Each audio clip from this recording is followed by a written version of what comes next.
예, 오늘 뉴스 포커스. 오늘은 6.13 지방선거 결과를 분석하고 있는데요. 특별히 오늘은요, 코너 속 코너를 준비해 봤습니다. 뉴스 포커스의 미니 인터뷰, 이광수 부산외국어대 교수 전화 연결했습니다. 예, 이 교수님 안녕하세요. 예, 안녕하세요. 예, 예, 어젯밤에 개표 결과 쭉 보셨죠?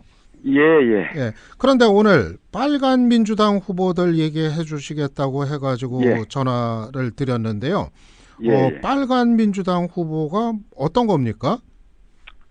그 지난 우리 촛불 집회하고 탄핵 가는 전국에서 그때 이제 그 민주당의 문재인 대통령 후보가 당선이 될 것을 확신하는 여러 가지 그 현상 중에 하나를 저는 특히 부울경 쪽에서 구여권에 있는 사람들이 대거 영입이 많이 됐어요. 예. 그래서 이 사람들이 앞으로 민주당의 문재인 대통령이 전국을 이끌어가는데 엄청난 큰 힘이 될 것이다. 그래서 이 아래에 있는 조직들이 이렇게 옮기면 예. 그때는 되게 큰 정치가 흔들리고 그쪽으로 간다라고 하는 그런 정치에서의 그 분석이 있거든요. 그래서 예.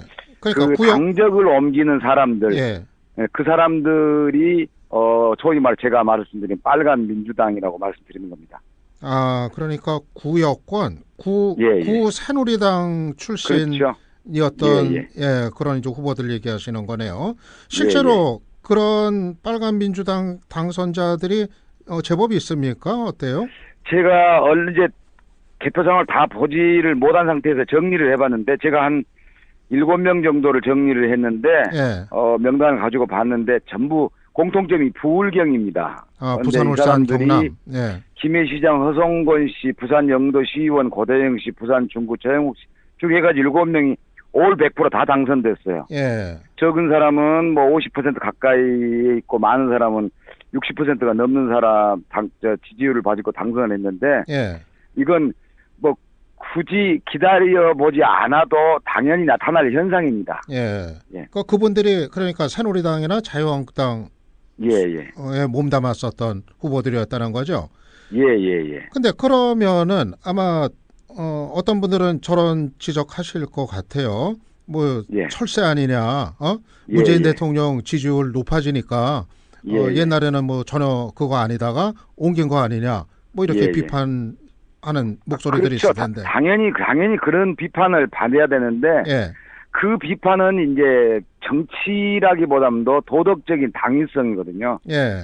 그러니까 우리가 지금 논해야 될 부분은 문재인 대통령과 민주당이 지금 이 지자체 선거가 최종이 아니고 예. 앞으로 내년 후년에 있을 총선을 통과를 해서 지금과 같은 압도적인 다수를 확보를 해야 된다면 예. 특히 이 동쪽에 특히 대구 경북은 뭐 놔두더라도 부울경 지역에서 조직을 확보해야 국회의원이 많이 나올 텐데 예. 그래서 압도적 제1당이 돼야 그들이 원하는 뭔가 개혁의 후반기를 매진을 할 수 있는데 예. 이분들을 확보하지 않고 어떻게 그걸 뚫고 나가겠냐는 거죠. 예. 그러니까 옳고 그르고의 문제는 저는 말하지 않습니다. 다만 이 사람들이 문재인 대통령의 집권이 이기에 엄청난 힘이 될 것이다. 이렇게 본다는 거죠. 예. 그러니까 비판과 어떤 배척을 앞세우기보다는 그분들을 기반으로 이제 삼자 중요한. 그냥 말을 활용을 하는 거죠. 예. 그러니까 저 사람이 탄 말인데 내가 타서 더 잘 키워서 그 말을 타고 좋은 데로 가겠다는 거겠죠. 예. 이 교수님은 그래서 그런 이제 적극적인 관점을 제시를 하는 건데요. 그런데 여전히 또 우려가 되는 거는 그랬을 경우 우리 정치가 이 가치라든가 정책 이런 게 무언책하게 또 혼돈이 빚어질 염려는 없겠습니까? 있죠. 그런데 이제 문제는 이게 만약에 이제 헌법기관이라고 하는 국회의원을 뽑는데 저런 현상이 생긴다면 아무리 정치라지만 좀 비판을 반드시 해야 되는 부분이 있을 것 같아요. 그런데 이건 그 지자체 선거거든요. 지자체는 그렇게 당의 색깔에 따라서 달리 시정이나 그 도정을 하는 그런 문제는 별로 없어요. 그래서 지자체 선거는 이제 향후 정치가 가는 바로미터 정도로 보이는 문제이기 때문에 이게 만약에 국회의원 선거라면 상당한 또 거부감도 있을 겁니다. 예. 그런데 지자체 선거에서는 이 사람들이 되게 이해관계로 얽매여 있는 것들이 많아서 예. 조직표가 단단해요. 그러면 그걸 예. 받아들여서 결국에 선거운동을 한다는 게 플래카드 붙이고 육교에서 인사하고 명함 돌리고 하는 게 저쪽에 있는 사람을 이쪽으로 끌어당기고자 하는 거 아닙니까? 예. 예. 그러면 그렇게 예. 하는 차원에서 한 조직을 이렇게 확보를 하는 거니까 예. 그래서 나중에 국회의원 선거 갈 때 이롭게 하자는 거니까 예. 여기에서는 크게 방금 말씀하신 그런 부분까지 확대 해석할 필요는 없을 것 같아요. 예, 알겠습니다. 앞을 내다보면서 기반으로 만들어 버리자.